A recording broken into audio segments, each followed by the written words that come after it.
போர்ச்சுகலில் இருந்து 1000 மைல்களுக்கு அப்பால் north Atlantic பெருங்கடலில் அமைந்துள்ள சின்னஞ்சிறு தீவு மத்தீரா. வறுமையின் கோரப்பிடியில் சிக்கியிருந்த அந்த குடும்பத்தில் 4வதாக பிறக்க இருந்த குழந்தையை கருவிலேயே கலைக்க திட்டமிட்டிருந்தார் அந்த ஏழை தாய். ஆனால் தீவிர கத்தோலிக்கரான அந்த தாய் தனது வயிற்றில் உள்ள குழந்தை தங்கள் குடும்பத்திற்கு கடவுள் கொடுத்த பொக்கிஷம் என கூறி கருவை கலைக்கும் முடிவை கைவிடுகிறார். 34 வயதான அந்த பொக்கிஷத்தின் இன்றைய மதிப்பு 57,000 கோடி ரூபாய். உலக வரைபடத்தில் கண்ணுக்கு புலப்படாத தீவில் பிறந்து ஐரோப்பா முதல் ஆசிய துணைக்கண்டம் வரை மூளை முடுக்குகளில் எல்லாம் அவரது பெயர் நாடி நரம்பு தெறிக்க உச்சரிக்கப்படும். மைதானத்திற்குள் நுழைந்தால் அவரது ஆட்டத்தில் அனல் பறக்கும். ரசிகர் பட்டாளங்களின் கரகோஷம் விண்ணை பிளக்கும். தனது மின்னல் வேக விளையாட்டால் ரசிகர்களை கட்டி போட்டு கால்பந்து சாம்ராஜ்யத்தையே ஆட்சி செய்து வரும் அந்த வீரன் வேறு யாரும் அல்ல, அவர்தான் கிறிஸ்டியானோ ரொனால்டோ. போர்ச்சுகலின் மதிரா தீவில் அமைந்துள்ள சான் ஆண்டோனியோ 1980களில் மிகவும் வறுமையான பகுதிகளில் ஒன்று. அங்கு தோட்ட வேலையில் ஈடுபட்டிருந்த டெனிஸ் மற்றும் சமையல் பணியில் இருந்த மரியாவிற்கு 3 குழந்தைகள். 1985ஆம் ஆண்டு பிப்ரவரி மாதம் 5ஆம் தேதி மரியா டெனிஸ் தம்பதிக்கு 4வது குழந்தையாக பிறந்தார் Cristiano Ronaldo dos Santos Aveiro. Ronaldo பிறந்தபோது அமெரிக்காவின் அதிபராக இருந்தவர் ரொனால்ட் ரீகன். அவர் மீது கொண்ட தீவிர பற்றால் தனது மகனுக்கு ரொனால்டோ என்று பெயர் வைத்தார் டெனிஸ். முதலில் தோட்ட வேலையில் ஈடுபட்டிருந்த டெனிஸ் பின்னர் சாண்ட் ஆண்டோனியோவில் இருந்த ஆண்டோரின்ஹா என்ற கால்பந்து கிளப்பில் பணிக்கு சேர்கிறார். ஆட்டத்தின் போது எல்லைக்கோட்டை தாண்டி செல்லும் பந்துகளை எடுத்துக் கொடுப்பது, கால்பந்து உபகரணங்களை தயாராக வைத்திருப்பது போன்ற பணிகள்தான் அவரது பிரதான வேலை. தந்தை டெனிஸுடன் கால்பந்து போட்டியை வேடிக்கை பார்ப்பதற்காக புறப்படத் தொடங்கினார் சிறுவன் கிறிஸ்டியானோ. மைதானத்தில் விளையாடும் வீரர்களின் ஆட்டத்தை பார்த்து அதே மாதிரி கால்பந்துடன் தனியாக விளையாட ஆரம்பித்தார். அதை பார்த்த டெனிஸ் ரொனால்டோவிற்கு கால்பந்து கனவை விதைக்கத் தொடங்கினார். கால்பந்து மீதான ஆர்வம் அதிகரித்ததும் காலி பிளாஸ்டிக் பாட்டில்கள், அதன் மூடிகள் உட்பட கிடைக்கும் பொருட்களையெல்லாம் கால்பந்தாக மாற்றி விளையாடத் தொடங்கினார் ரொனால்டோ. தனது 7வது வயதில் தந்தை பணியாற்றிய உள்ளூர் கிளப்பின் சிறுவர்களுக்கான அணியில் ரொனால்டோவுக்கு வாய்ப்பு கிடைத்தது. அந்த சிறு வயதிலேயே தனது திறமையை மெருகூட்ட ஆரம்பித்தார். கோல் அடிப்பது, வெற்றி பெறுவதில் கிடைத்த மகிழ்ச்சியை விட தனது ஆட்டத்தைக் கண்டு தந்தை டெனிஸின் முகத்தில் பரவிய சந்தோஷம்தான் ரொனால்டோவிற்கு ஊக்கமாக அமைந்தது. அந்த சமயத்தில் ரொனால்டோ விளையாடிய கிளப்பில் சீனியர் வீரர்களின் லாக்கர்களை சுத்தம் செய்யும் பணியையும் டெனிஸ் செய்து வந்தார். அதை வைத்து ரொனால்டோவுடன் கிளப்பில் இருந்தவர்கள் பலர் கிண்டல் அடித்தனர். அது வறுமையில் இருந்து வெளியே வர வேண்டும் என்று ஏற்கனவே இருந்த எண்ணத்தை மேலும் வலிமையாக்கியதே தவிர எந்த விதத்திலும் ரொனால்டோவை சீண்டவில்லை. இப்படிதான் ரொனால்டோவின் கால்பந்து பயணம் தொடங்குகிறது. கால்பந்து மீதிருந்த அதீத பிரியத்தால் செல்லும் இடங்களுக்கெல்லாம் பந்தை தூக்கிச் செல்வார் ரொனால்டோ. கிடைக்கும் நேரத்திலெல்லாம் ஒரே விளையாட்டு. ஒருமுறை கால்பந்தோடு வகுப்பறையில் அமர்ந்திருந்த ரொனால்டோவை கண்ட அவரது ஆசிரியர், கால்பந்து உனக்கு சோறு போட போவதில்லை, கால்பந்தை கொண்டு உன்னால் வாழ்க்கையில் ஒன்றையும் செய்துவிட முடியாது என திட்டி தீர்த்தார். இதனால் ஆத்திரமடைந்த ரொனால்டோ ஆசிரியையை சேரை கொண்டு அடிக்க ஓங்கினார். விளைவு மறுகணமே பள்ளியை விட்டு நீக்கப்பட்டார். இந்த விவகாரம் அவரது வீட்டுக்கு தெரிய வர ரொனால்டோவை கால்பந்தில் மட்டும் கவனம் செலுத்த அறிவுறுத்தினார் அவரது தாயார் மரியா. தந்தை மீது கொண்ட பாசத்தால் அவரை காணாமல் இரவு தூங்கச் செல்ல மாட்டார் ரொனால்டோ. பல நேரங்களில் பாரின் ஓர் மூலையில் புலம்பிக் கொண்டிருக்கும் தனது தந்தையை கைத்தாங்கலாக வீட்டிற்கு அழைத்து வருவார். ரொனால்டோ பெரிய சாதனை வீரனாக வலம் வர வேண்டும் என்பதே அவரது தந்தையின் கனவு. ரொனால்டோவின் பெற்றோர் சம்பாதித்தது சாப்பாட்டிற்கே சரியாகிவிட அவரது கால்பந்து தேவைகளுக்கு அவர்களால் செலவிட முடியவில்லை. கால்பந்துக்கு தேவையான பூட்ஸ்களை கூட அவர்களால் வாங்கித்தர முடியவில்லை. தனது அண்ணனின் பழைய ஷூக்களை அணிந்து கொண்டுதான் விளையாடினார் ரொனால்டோ. இருப்பினும் மைதானத்தில் அவரது திறமையை வெளிக்காட்டுவதற்கு அது தடையாக அமையவில்லை. அப்போது அவரது ஆட்டம் தனியாக தெரிய தொடங்கியதால் மற்ற கிளப் அணிகளின் பார்வை அவர் மீது விழத் தொடங்கியது. போர்ச்சுகலின் தலைநகரான லிஸ்பனில் இருக்கும் ஸ்போர்ட்டிங் கிளப்பில் இருந்து ரொனால்டோவிற்கு வாய்ப்பு வந்தது. பிறந்ததிலிருந்து ஒரு சிறிய தீவில் வாழ்ந்து வந்த ரொனால்டோவிற்கு இந்த வாய்ப்பு பெரிதாக இருந்தாலும் அப்போது அவருக்கு 11 வயது. வீட்டை விட்டு பிரிந்திருக்க வேண்டிய நிலை. இதனால் தினமும் இரவுகளில் தனிமையை தாங்கிக் கொள்ள முடியாமல் அழுது புலம்பினார். எந்நேரமும் சோகத்துடன் இருந்த ரொனால்டோவை மீண்டும் சொந்த ஊருக்கு அனுப்பியது ஸ்போர்ட்டிங் அணி. ஆனால் ரொனால்டோவின் தந்தை டெனிஸின் நண்பரும் அந்த ஊரின் கால்பந்து வீரருமான பாரோஸ் என்பவர் இதில் தலையிட்டு ரொனால்டோவிற்கு அறிவுரை வழங்கினார். குடும்பத்தை வறுமையிலிருந்து மீட்க கால்பந்து மட்டுமே ஒரே வழி என கூறி பொறுப்பை எடுத்துரைத்தார். இதனை கேட்டு புதிய ரொனால்டோவாக லிஸ்பன் திரும்பியவர் குடும்பத்திற்காக விளையாடத் தொடங்கினார். யார் கையிலும் அகப்படாமல் தேனீயைப் போல் அவர் மைதானத்தில் விளையாடியதை பார்த்த சக வீரர்கள் ரொனால்டோவை செல்லமாக லிட்டில் பி என அழைக்கத் தொடங்கினர். 15 வயதில் ரொனால்டோவுக்கு சீரான இதய துடிப்பு இருக்கவில்லை. தொடர்ந்து விளையாடும் பட்சத்தில் மாரடைப்பால் உயிரிழக்கும் அபாயம் ஏற்பட்டது. இந்த பிரச்சனை கால்பந்து கனவுக்கே மூடு விழாவாக மாறியது. ஆனால் தடைகளை உடைத்து அறுவை சிகிச்சை மூலம் பீனிக்ஸ் பறவையைப் போல் மீண்டெழுந்தார் ரொனால்டோ. ஸ்போர்ட்டிங் அணியில் அவர் செய்யும் சாகசங்கள் போர்ச்சுகலை தாண்டி மற்ற நாடுகளில் வெளியே பேசப்பட தொடங்கியது. இங்கிலாந்து, இத்தாலி, ஸ்பெயின் என பெரிய கிளப்களில் இருந்து ரொனால்டோவை கவனிக்க தொடங்கினர். அந்த நிலையில்தான் இங்கிலாந்தின் மான்செஸ்டர் யுனைடெட் அணிக்கு எதிராக ரொனால்டோவின் ஸ்போர்ட்டிங் அணி விளையாடியது. அப்போது அந்த அணிக்கு எதிராக சிறப்பான ஆட்டத்தை வெளிப்படுத்திய ரொனால்டோ எதிர் அணியினரை தனது வித்தைகளால் வாயடைக்க வைத்தார். ரொனால்டோவின் ஆட்டத்தை கண்டு மெர்சலான மேன் யுனைடெட் அணியின் பயிற்சியாளர் அலெக்ஸ் ஃபெர்குசான் ரொனால்டோவை தங்கள் அணிக்கு வாங்காமல் புறப்படப் போவதில்லை என சபதம் எடுத்தார். இறுதியில் 2003ஆம் ஆண்டு ஸ்போர்ட்டிங் அணியிடமிருந்து 102 கோடி ரூபாய்க்கு ரொனால்டோவை வாங்கியது மான்செஸ்டர் அணி. அப்போது ரொனால்டோவின் வளர்ச்சிக்கு உதவியது அந்த கிளப்பின் பயிற்சியாளர் அலெக்ஸ் ஃபெர்குசான். கால்பந்தில் தன்னுடைய தந்தை என்றால் அது அலெக்சான் என பின் நாட்களில் ரொனால்டோ நெகிழ்ந்தது உண்டு. மான்செஸ்டர் யுனைடெட் அணிக்கு விளையாட ஒப்பந்தமான ரொனால்டோவுக்கு 7ஆம் நம்பர் ஜெர்சியை வழங்கி அழகு பார்த்தார் அலெக்ஸ். பாரம்பரியமிக்க மான்செஸ்டர் அணியில் அதுவும் டேவிட் பெக்காம் உள்ளிட்ட பல ஜாம்பவான்களின் வரலாறுகளை பொதிந்த 7ஆம் நம்பரை ஒரு பொடியனுக்கு வழங்குவதா என விமர்சனங்கள் எழுந்தன. 7ஆம் நம்பர் ஜெர்சி வழங்கப்பட்டதற்கு ரொனால்டோவின் ஆட்டம் பதில் சொல்லும் என கூறி விமர்சனங்களுக்கு முற்றுப்புள்ளி வைத்தார் அலெக்ஸ். அலெக்ஸின் வார்த்தையை பின்னாளில் உலகம் கண்டு கொண்டது.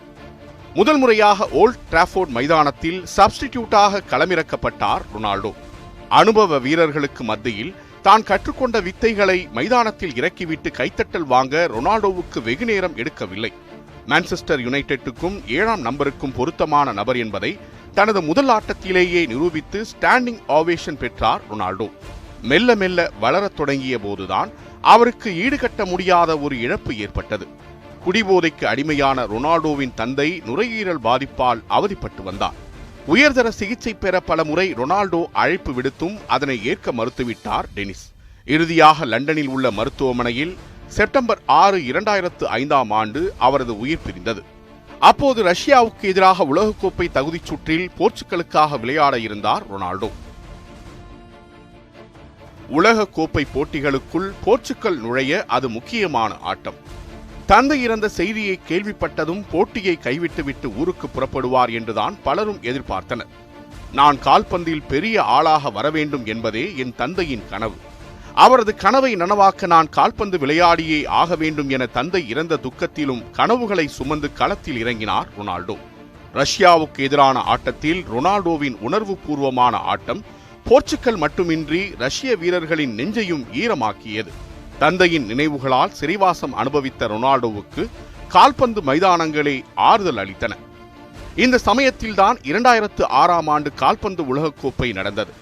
அதில் இங்கிலாந்திற்கு எதிரான போட்டியில் அந்நாட்டு நட்சத்திர ஆட்டக்காரர் ரூனி ரொனால்டோவை காயப்படுத்திவிட்டார் என்பதற்காக ரெட் கார்டு கொடுக்கப்பட்டது. ஆனால் ரொனால்டோ வேண்டுமென்றே காயம் ஏற்பட்டது போல் நடித்தார் என இங்கிலாந்து ரசிகர்கள் சாடினர். அந்த போட்டியில் போர்ச்சுகல் அணி இங்கிலாந்தை வீழ்த்தி உலகக்கோப்பையில் இருந்தே வெளியேற்றியது.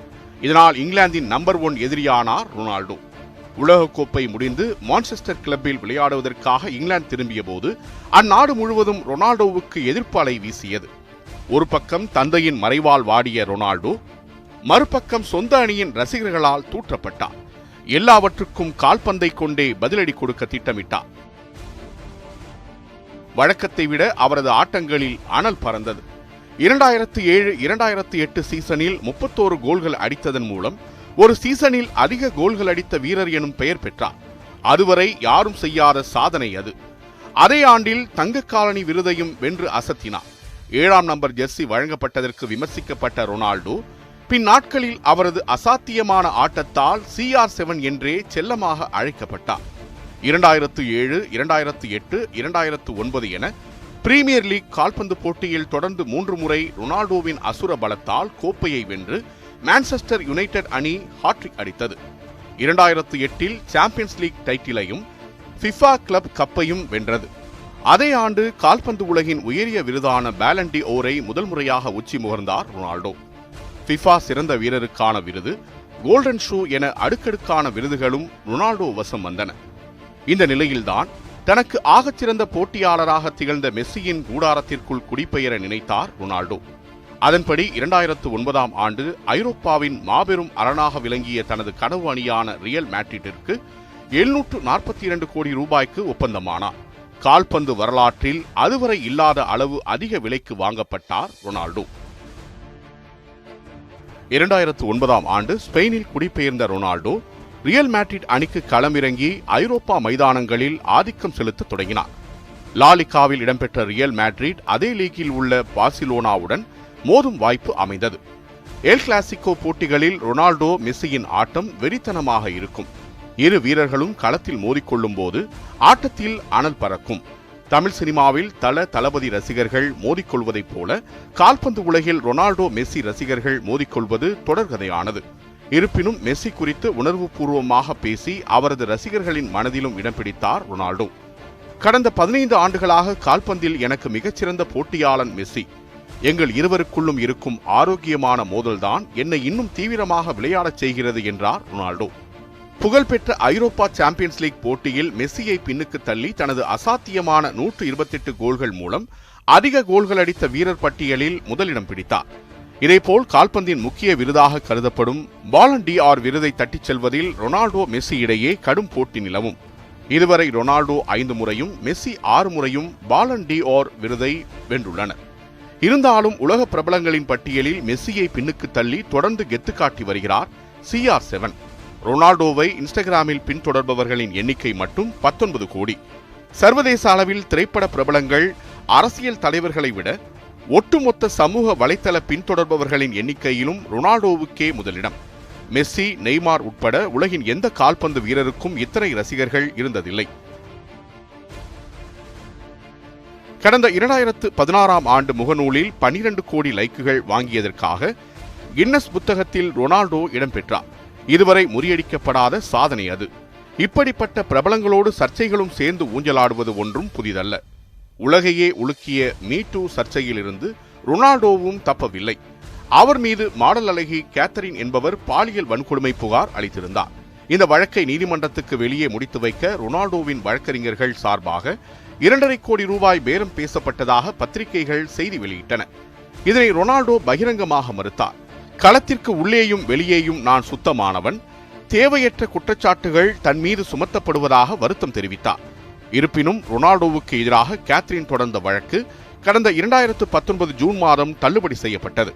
ரொனால்டோவுக்கு ஜூனியர், மெடியோ, ஈவா மரியா என்ற இரட்டை குழந்தைகள், அலெனா மார்டினா என மொத்தம் 4 குழந்தைகள் உள்ளனர். இதில் முதல் 3 குழந்தைகள் வாடகை தாய் மூலம் பிறந்தவர்கள். 4வது குழந்தை ஜார்ஜினா ரோட்ரிகஸ் என்ற காதலி மூலம் பிறந்தது.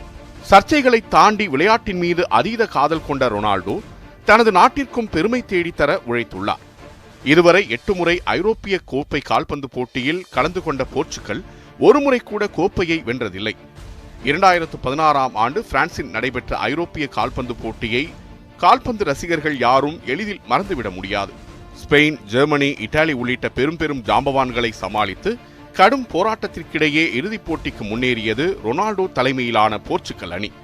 சொந்த மண்ணில் பிரான்ஸை எதிர்த்து களமிறங்கிய போர்ச்சுகலுக்கு ஆரம்பமே அதிர்ச்சி காத்திருந்தது. முதல் பாதி ஆட்டத்திலேயே பிரான்ஸ் வீரர் திமித்ரி தாக்கியதில் ஆட்டத்தை தொடர முடியாமல் ஸ்ட்ரெச்சரில் தூக்கிச் செல்லப்பட்டார் ரொனால்டோ.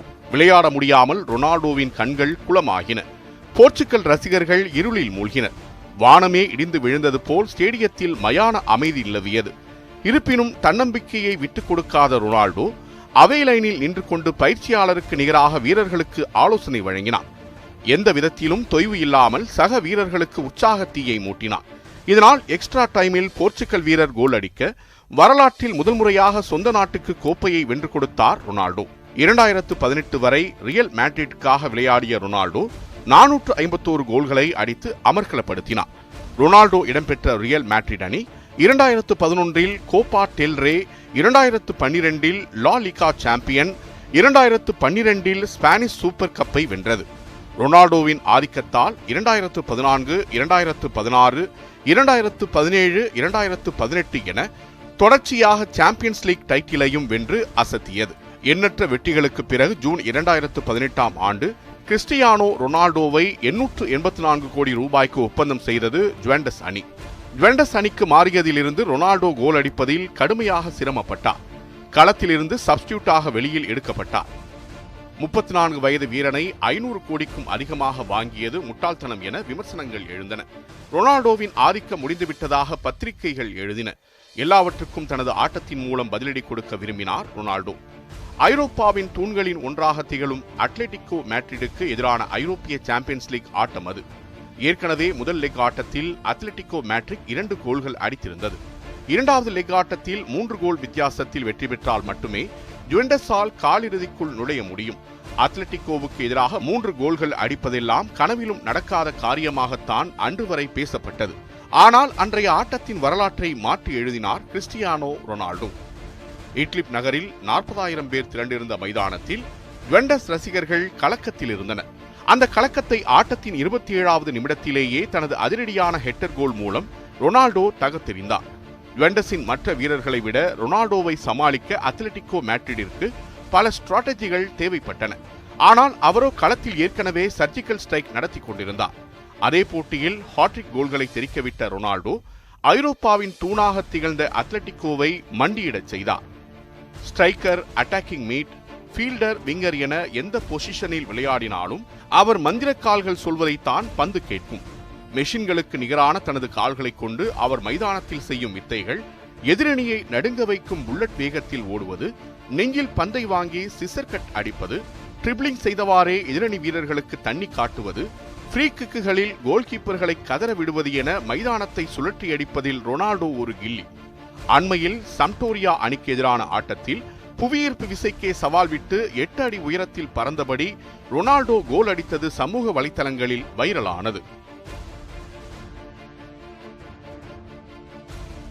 கோல் அடித்த பிறகு அவர் செய்யும் கொண்டாட்டத்தில் எனர்ஜி தெரிக்கும். மொத்த மைதானமும் ரொனால்டோ ரொனால்டோ என கர்ஜிக்கும். கோல் அடித்ததும் ரசிகர்களை நோக்கி ஓடிச் சென்று அந்தரத்தில் எகிரி குதித்து 180 டிகிரியில் சுழன்று நிற்பதுதான் அவரது ட்ரேட்மார்க் ஸ்டைல். மைதானத்தில் உள்ளவர்களை மட்டுமல்லாது டிவியில் பார்த்து கொண்டிருப்பவர்களையும் ஆட்டம் போட வைத்துவிடும் அந்த மாஸ் மொமெண்ட். எந்த அளவுக்கு என்றால் கோமாவில் உள்ளவர்களை கூட எழுந்து நடக்கச் செய்யும் சக்தி படைத்தது. ரொனால்டோவின் தீவிர ரசிகனான போலந்தைச் சேர்ந்த டேவிட் என்ற சிறுவன் விபத்தில் சிக்கி கோமா நிலைக்கு சென்றான். அவனை மீட்க பல முயற்சிகளை மேற்கொண்டும் பலன் கிடைக்கவில்லை. இறுதியாக ரொனால்டோ கோலடிக்கும் கமெண்ட்ரியை சிறுவனின் காதில் ஒலிக்க வைத்து கோமாவிலிருந்து மருத்துவர்கள் மீட்டெடுத்தனர். இன்று வரை மருத்துவ உலகில் இது ஒரு அசாத்தியமான நிகழ்வாகவே பார்க்கப்படுகிறது. இந்த செய்தி ரொனால்டோவின் காதுகளுக்கு எட்ட தனது எனர்ஜியால் கோமாவிலிருந்து மீண்ட வெறித்தனமான இளம் ரசிகரை நேரில் சென்று சந்தித்து குதூகலப்படுத்தினார். விளையாட்டு வீரர்கள் என்றாலே அவர்களது உடலில் பச்சை குத்தி இருக்கும். ஆனால் ரொனால்டோ இதில் விதிவிலக்கு. இதுவரை உடலில் ஒரு சிறிய இடத்தில் கூட அவர் பச்சை குத்தியது கிடையாது. காரணம், ரொனால்டோ ஆண்டுக்கு 2 முறையாவது இரத்த தானம் செய்து விடுவார். அது மட்டுமின்றி 2013ஆம் ஆண்டு தனக்கு வழங்கப்பட்ட பாலன் டி ஆர் விருதை ஏலத்தில் விட்டு அதன் மூலம் கிடைத்த 50 கோடி ரூபாயை கொடூர நோய்களால் பாதிக்கப்பட்ட குழந்தைகளுக்கு வழங்கினார். 2015 நேபாள் பூகம்பத்திற்கு 40 கோடி ரூபாய் என சமூக நலப்பணிகளிலும் தன்னை முன்னிறுத்திக் கொள்வார். சிரியாவில் உள்நாட்டுப் போர் தீவிரமடைந்த சமயத்தில் விளையாட்டு வீரர்கள் பலரும் மௌனம் காத்தனர். ஆனால் ரொனால்டோ வெளியிட்ட வீடியோ பதிவு சிரிய மக்களுக்கு ஆறுதல் அளித்ததோடு ரசிகர்கள் பலரது கண்களையும் குளமாக்கியது. கருப்பின மக்களுக்கு எதிரான ரேசிச தாக்குதலையும் கடுமையாக கண்டித்து வருகிறார். அமேசான் காடுகளில் காட்டுத்தீ பரவிய போது சுற்றுச்சூழலை பாதுகாக்க வலியுறுத்தினார். ரொனால்டோவின் ஃபிட்னஸ் ரகசியத்தை கோடிக்கணக்கானவர்கள் கூகுளில் தேடியதுண்டு. சட்டையை கழட்டிக் கொண்டு ரொனால்டோ கர்ஜிக்கும் போது அவரது பாடி பில்டிங் அழகு வெளியே தெரியும். இரும்பால் செதுக்கியது போன்று கால்கள் இருக்கும். எல்லாவற்றுக்கும் தீவிர உடற்பயிற்சியே காரணம். சிறு வயதிலிருந்தே உடலை கட்டுக்கோப்பாக வைத்திருந்தார் ரொனால்டோ. எல்லோரும் தூங்கியதற்கு பிறகும் ஜிம்முக்கு செல்வார். கடந்த ரஷ்ய உலக கோப்பையில் மணிக்கு 34 கிலோமீட்டர் தூரத்தில் ஓடிய ஒரே வீரர் ரொனால்டோ மட்டும்தான். 34 வயதானாலும் இன்று வரை ஒரு ஹாலிவுட் நடிகரோ சர்வதேச மாடலோ பொறாமைப்படக்கூடிய உடல்வாகுடன் வலம் வருகிறார். ரொனால்டோவின் கடின உழைப்பிலிருந்து நிறைய பாடங்களை கற்றிருப்பதாக இந்திய அணி கேப்டன் விராட் கோலி மனம் திறந்திருக்கிறார். இதுவரை அவரை மிஞ்சும் ஓர் வீரனை தான் கண்டதில்லை எனவும் புகழாரம் சூட்டினார். விராட் கோலி மட்டுமல்ல, எண்ணற்ற விளையாட்டு வீரர்களுக்கும் கால்பந்தின் முடிசூடா மன்னனாக திகழும் ரொனால்டோ தான் ரோல் மாடல். அசாத்தியமான திறமையால் உலகையே திரும்பி பார்க்க வைத்த ரொனால்டோவை கௌரவப்படுத்தும் விதமாக அவர் பிறந்த தீவான மதீராவில் உள்ள விமான நிலையத்திற்கு அந்நாட்டு அரசு கிறிஸ்டியானோ ரொனால்டோ என பெயர் சூட்டியது. கருவாக இருந்தபோது கலைக்கப்பட்டிருக்க வேண்டிய ரொனால்டோ இன்று உலகம் முழுவதும் கோடிக்கணக்கான ரசிகர்களின் மனதில் கலைக்க முடியாத கனவாக ஆதிக்கம் செலுத்துகிறார். இன்னும் எத்தனை நூற்றாண்டுகள் இந்த உலகம் சுழன்றாலும் போர்ச்சுகலின் ரொனால்டோ தான் கால்பந்தின் சரித்திர குறியீடு.